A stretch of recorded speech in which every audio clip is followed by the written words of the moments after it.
Alright, this is for my contact in Florida. We're getting on to part 2 with our little drum case here. Okay? I just have to finish this project up because I have to make another little case for this thing down here. That's my little boombox thing that I can take out in public, right? So in the meantime, I'm going to work on this today in between other chores that I do around the house. So I want to put on these zippers, right? So the best way to do that is to take out some of the bulk. So what you're going to do is you're going to take a little pair of scissors. Hold on here. There's little scissors.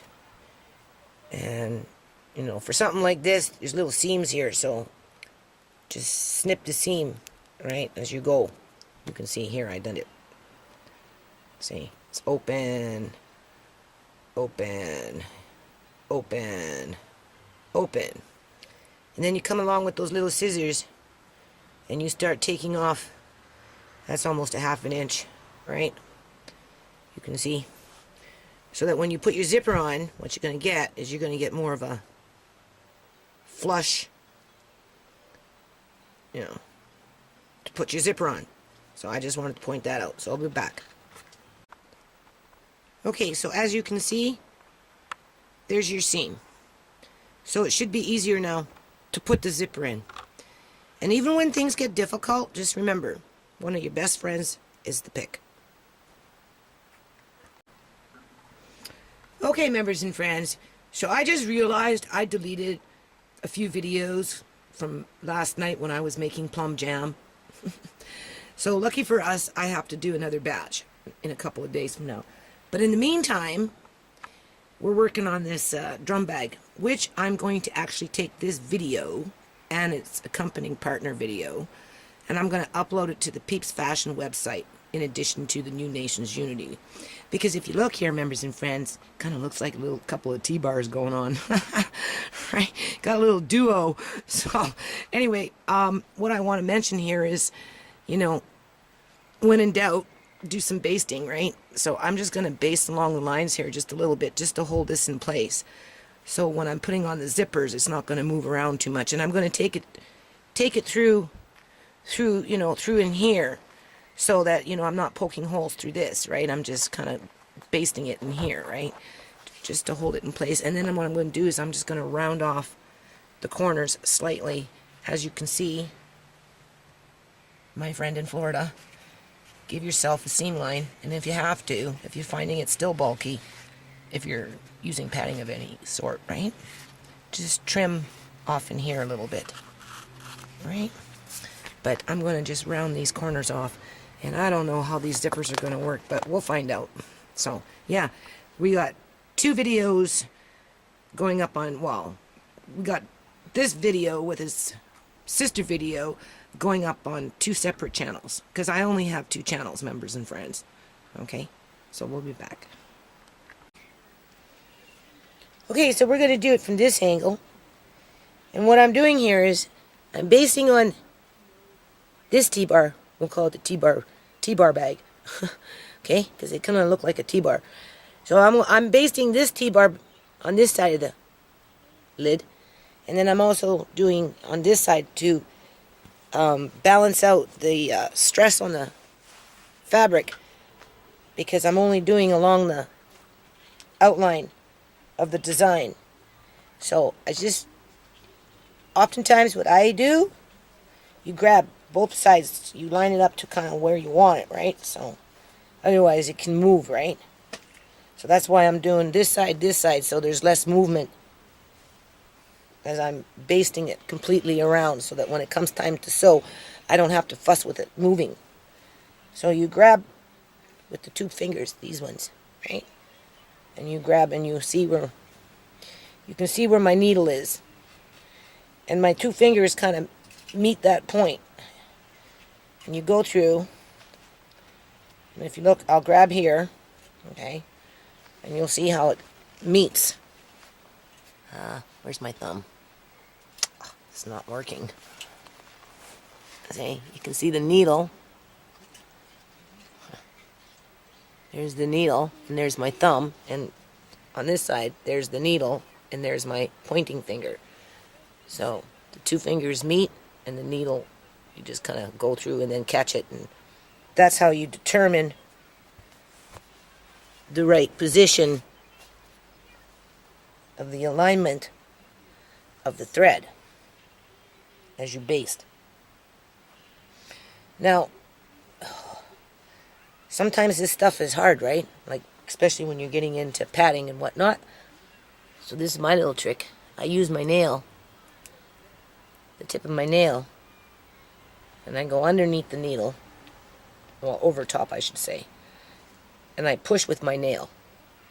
Some people would use a thimble, but in this case, you know, you kind of want to go in progression. So here you go.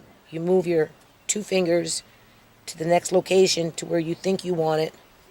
Take your needle, come up behind, bring it to your finger. This one you have to wiggle because it's thick. There you go. And then I use my nail to push it up. Pull gently, because otherwise your thread can wind up and it can be a pain in the ass trying to unwind it.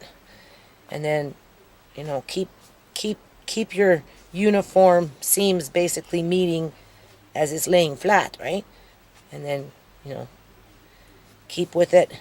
Bring your finger over to the next seam or next pinpoint, and then go straight in. Use your nail, right? Because you won't be able to do it with your fingers. You need a thimble or something, or in this case, you can use your nail. Here you want a little more fine basting, so this is why I use my nail, because to use a thimble would be too bulky at this point to move, because you just keep moving, right? I'm pushing with my nail. Alright, hold on. There we go. Right. And I will go halfway, and then I'll go back to the other side and do a bit more until the whole thing is done. So there you go. I'll be back. Okay, so we kind of went for a twist here. Because I'm in here, I can't really, my finger, I'm not talking to you, Andre, stay quiet. Okay, my finger is not long enough, and this is thick, so it's hard to squish. So in this case, again, what's important is that we just kind of keep all this nice and flush with each other, right? So in the meantime, I'm now flipped it over, right?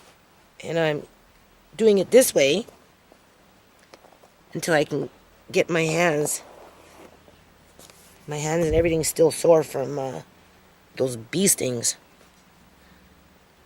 Hornets, wasps, or whatever they're called. So in this case, okay, so now we're going to flip it over, right? I don't know if you can see that. Guess you can. I feel like I'm in a driving test here. Line it up where you want it. Get it kind of started. Let it drop. Right? Make sure your fabric's straight on the other side. And just kind of, again, use your nail or whatever. Push, get it through. You can feel it. Where did it come through? Oh. Hold on. Okay. Take it out and do it again. Feels like it's going on the wrong angle. When in doubt, use your teeth. Sometimes I use scissors, but my other hand's busy right now, so I can't use scissors. So just lay it flat, go like that. Take your needle, line it up. Try and make it as taut on the other side as you can. Push with your nail, if you're not using a thimble, right through this time. Fold it over, go like that, pull it up. There you go.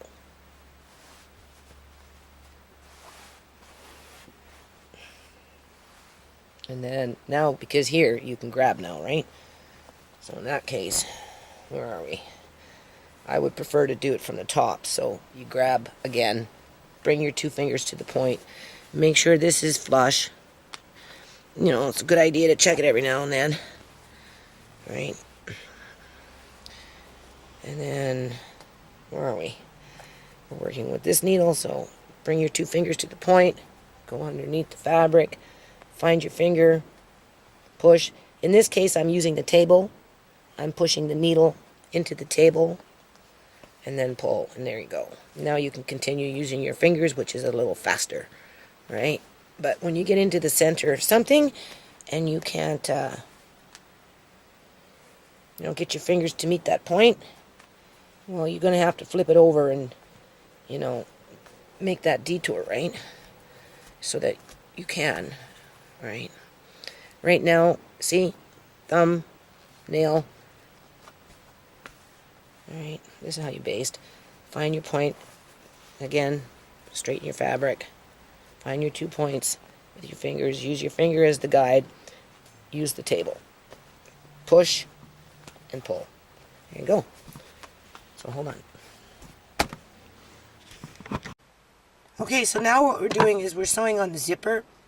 I'm going to sew on half, and then I'm going to show you how to put it in there. I cut the corners.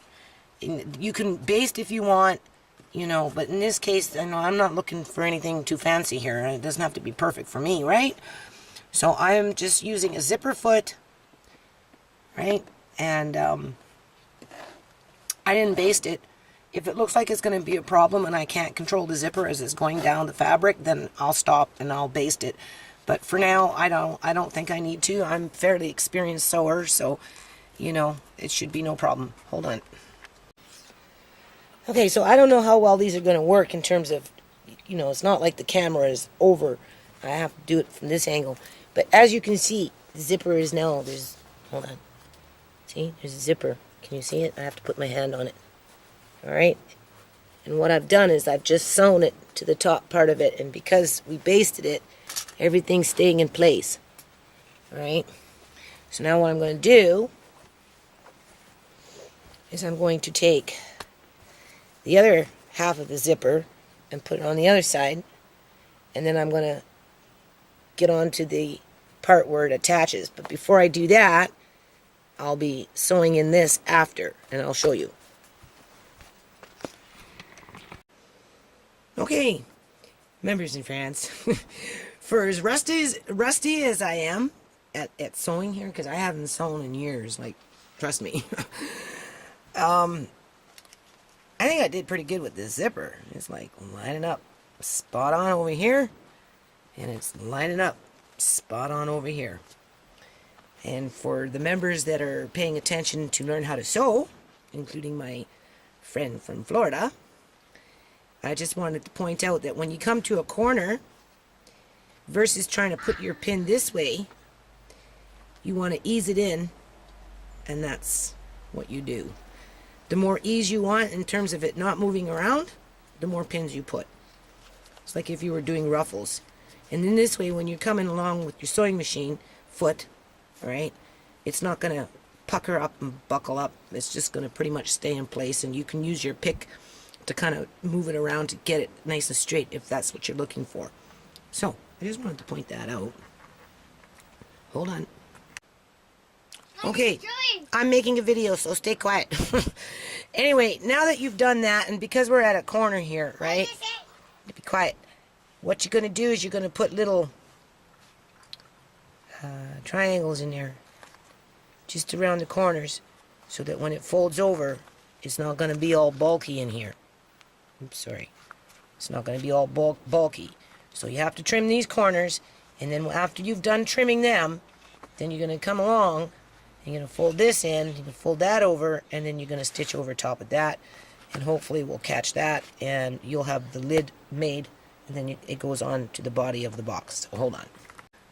Okay, so, and if you really want to be a stickler, in this case I'm going to be a little bit of a stickler, you have to remember, members and friends, my eyes are going on me, and black on black is very, oops, sorry.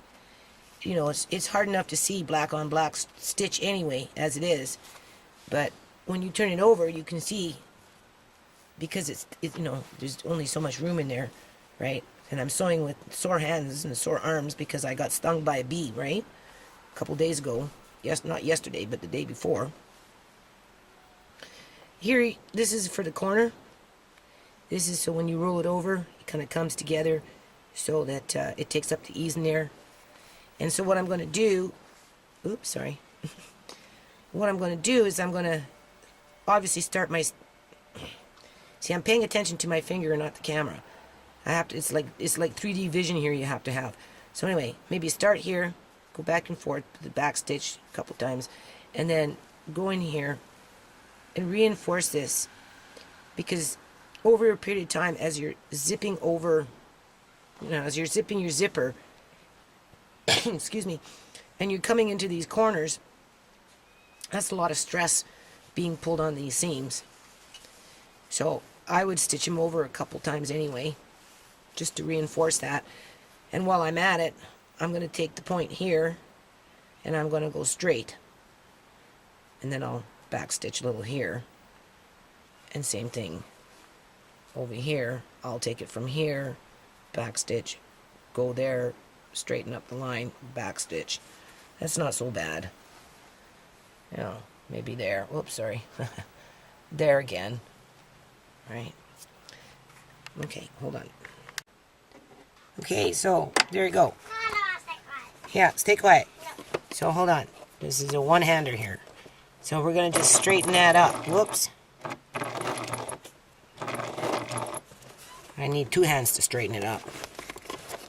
But as you can see, now I'm sewing through the lens of the camera here.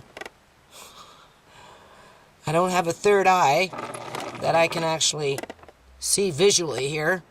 I'm taking twice as long. I'm pushing with my elbow. But I have to pay attention to what I'm doing here on the actual needle itself. So maybe if I look at the needle and not the camera, just don't move the camera. So there, that one should be a little straighter. And then we just give it a back stitch, and then a forward stitch, and then we bring it out. And you can see, they're somewhat straighter. On the other side, you won't notice this as much. Plus, I was using one hand and an elbow, so hold on. Okay, so what I ended up doing was just going around it once completely, again, from doing it from this side, and trying to just, align up as much as I can, right? You can see. So that when you flip it over,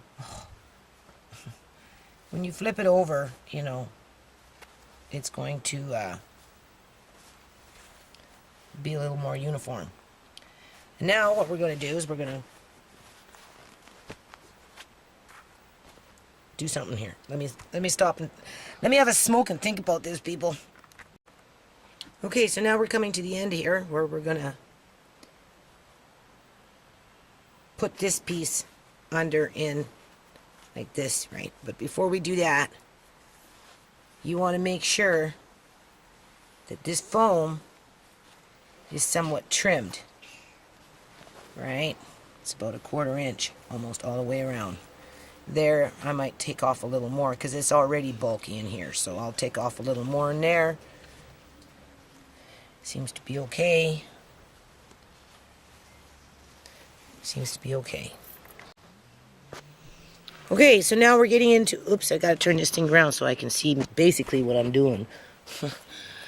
Okay, so now what we're doing, there's your seam. Get you straightened out a little bit. Alright, you can see that. So, okay, now we're gonna fold it over. Take some of this, you see. If you got it, put it kind of over that foam. Tuck it in there nicely. Tuck it in, tuck everything in. Take this piece. This is where I find I have to kind of wet my fingers. Grab the fabric.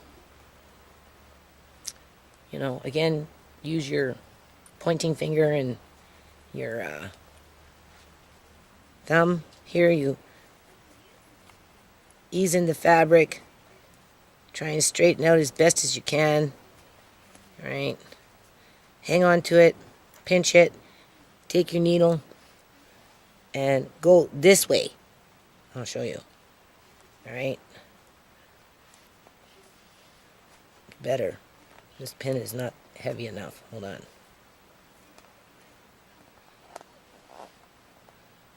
There you go. And then what you're going to get, I don't know, I can't really see. I'm getting a lot of glare.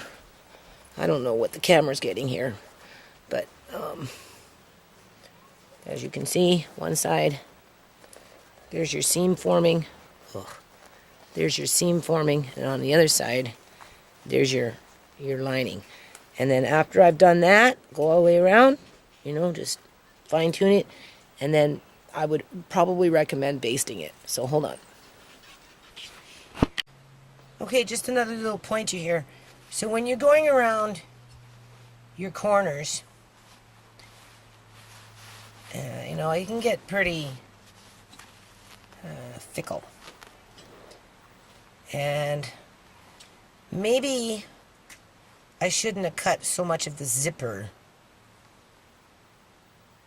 because as I'm coming into my corners here, there's not a lot of fabric to be securing it down. Oops. There goes the wandering eye. So anyway, pin it off here, pin it off there, and then tackle that part in there. Turn it over.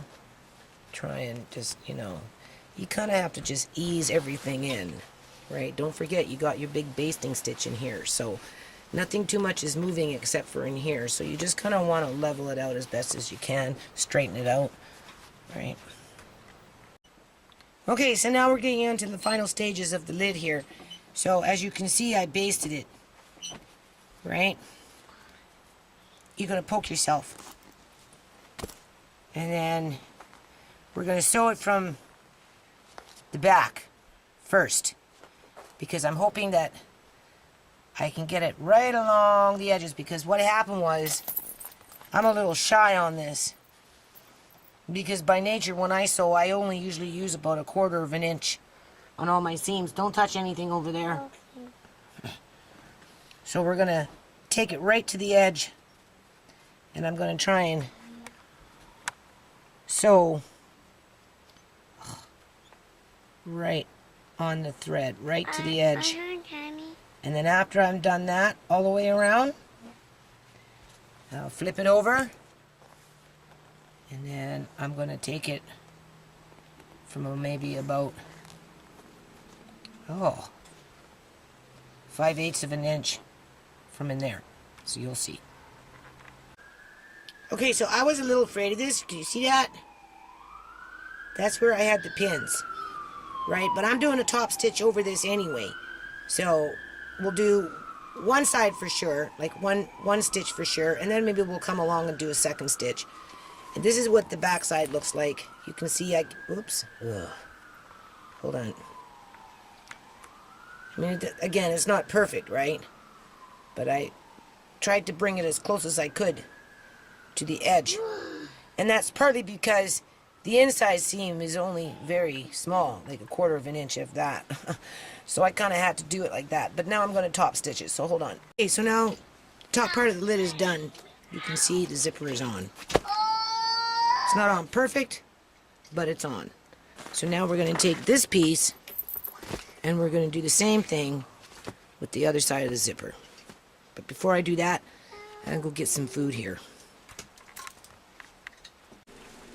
Okay, members and friends, there's my juice. Carrots, a little bit of parsley, and 1 beet. I think I used 5 carrots, handful of parsley. It's shaking. Yeah, well, that's because it's still spinning. And now I guess it is shaking, isn't it? Hope it's not going to take off to the moon. Okay, now So what I'm going to do is I'm just going to stir that up and see what the pulp is like. So hold on. Okay, so I stirred it up. It definitely tastes, you can predominantly, you can taste the carrot first, 5 carrots. You can slightly taste the parsley. And I don't know about the beet, but definitely the parsley and a slight touch of beet. So what I'm going to do here, don't touch it, Andre, is I'm just going to add a little bit of salt. You can see that. I'm just going to put that in there. Would I use it all the time? Probably not. Hold on, I'm going to give you a taste, Andre. You already had a little taste. You can have another taste now. With some salt in it. Let's see. Here. Carrot juice? Yeah. Well, you took a second sip. Here, you want a bit more? Mm-hmm. Okay, well, we got a winner here. So, we know that works. Okay, so what I'm going to do is, this is some old beef broth. I opened it up to see inside these containers because I don't necessarily trust these little juice containers and all this other stuff, right? I'm talking on the video here? Yeah. So anyway, it's fine. This was from 2012, best before. So I was telling my dad, right? What is it? February 2012. So what I'm going to do is I'm going to heat it up, boil it for 10 minutes, and then I'm going to taste it. And if it tastes fine, then it will be fine. If it has any botulism in it, boil it for 10 minutes, 15 minutes, whatever it is, and it will kill it off. Just like when you do canning, you know, it's best to boil these things before you eat them. Okay, so we're going to let that boil for about another 8 or 10 more minutes. Not 10, 7 or 8. 7 or 8 minutes. It's already been boiling for 3. It was fine, but just because it's 2 years old, you know, that's okay. There was no punctures on the container or anything like that. So what we're going to do,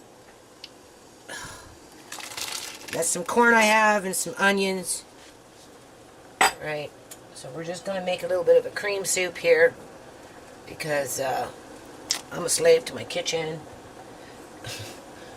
So I got to find a method here to up the ante because I can't be in here 12 hours a day shopping, putting it away, cooking it, cleaning up after it, taking out the garbage and starting again, not even before I'm done. So we're going to start boiling that like that, just get that going, right? I don't need to add any parsley because we've got the parsley in this. So this is a little finer than this, so we're going to give this a chance to kind of cook first. Oh yes, and I got some peas here. Where are they?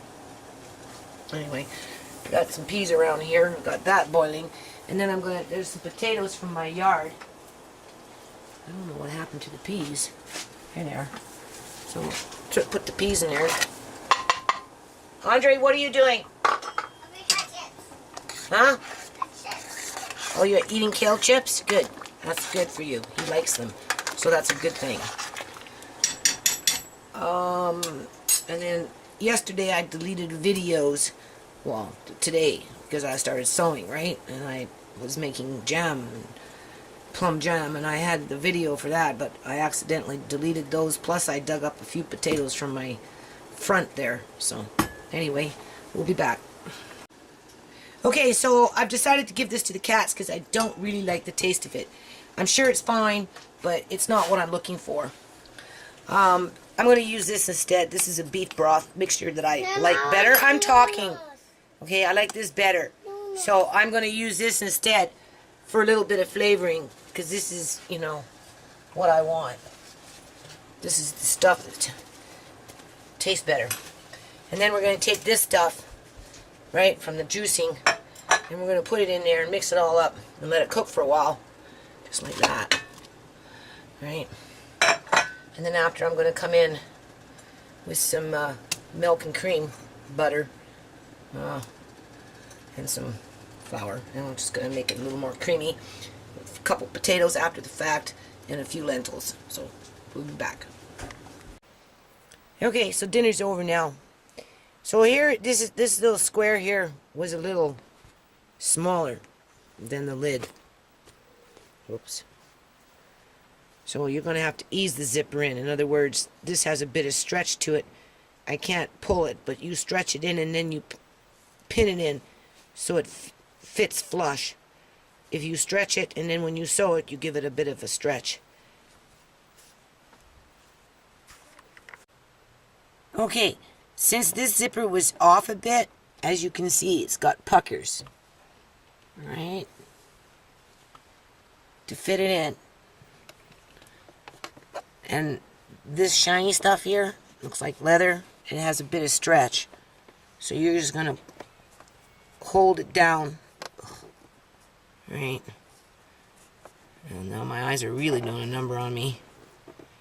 And you're going to pull it from here and then put your finger down to hold it. Right? Now this one has a extra feed dog, plus my zipper will, my needle will stay in the zipper when I stop sewing. So let's see if we can do this with one hand.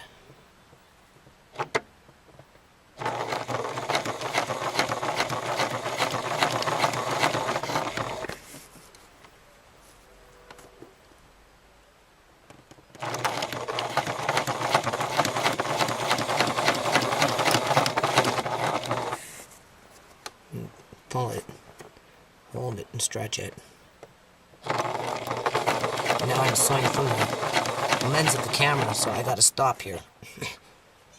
But you just kind of want to go as close as you can, so when you fold it over, you know you're gonna have your little lip, right? And then you're gonna do it from the other side with the lining. Yeah, so this is where we're at. You can see when I sewed the zipper on, I didn't have this, like this stuff in here impeding what I was doing. So my stitch for a half-blind person isn't so bad. Right?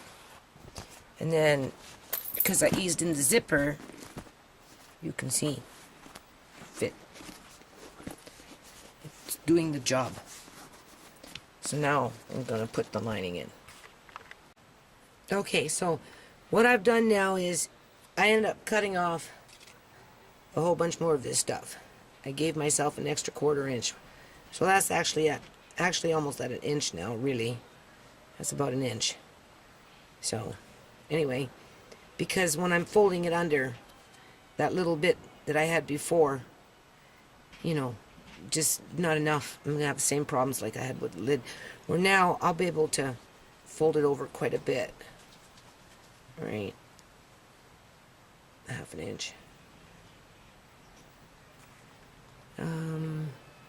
Be back. Okay, so by me cutting off that little extra foam, that gave me a little room here. It gives me more of a seam, so it doesn't fray as you're opening and closing. And you line them up to the corners, right? You can see. Because you got an open bottom here, but it doesn't matter for this. Fold this over. Oops, sorry. There I go again. Fold it over. And then you take this that you fold, you piece it in there, and then you start pinning. Okay, so this is what we got now.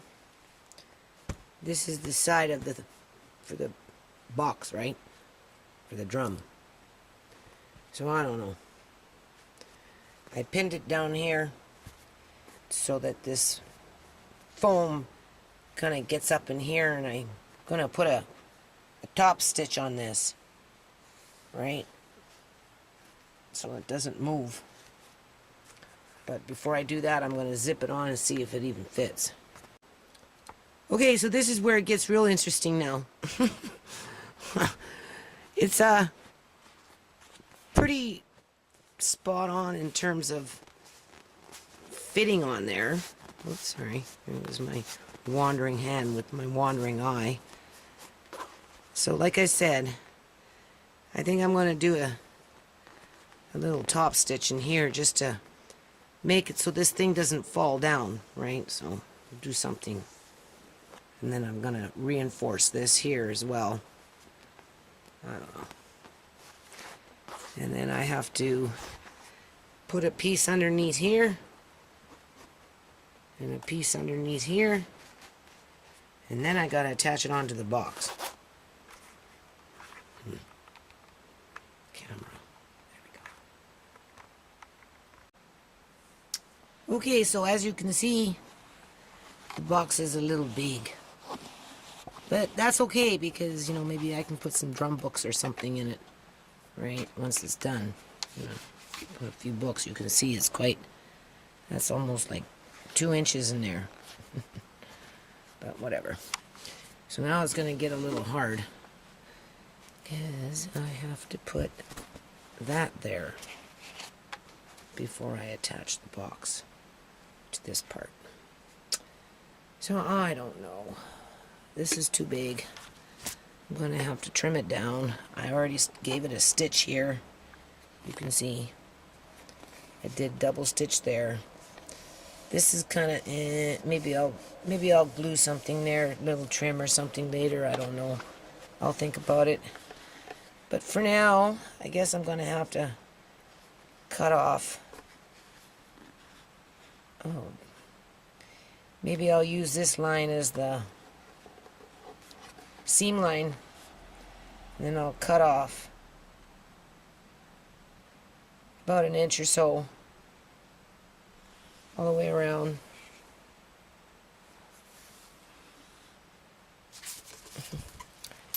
I'm getting kind of tired now, though. It's been all day, pretty much. So, we'll be back. Okay, so as you can see, I chalked it off to the inside here to line it up. Cut it down, and then I took off about 3/4 of an inch all the way around. And then I'm going to come in here and take out this foam right up to the seam, pretty close to it. And then I'm going to take, well, I'll probably have to baste this stuff. It's already basted on, but I'm going to baste it on more on the inside, trim it, and then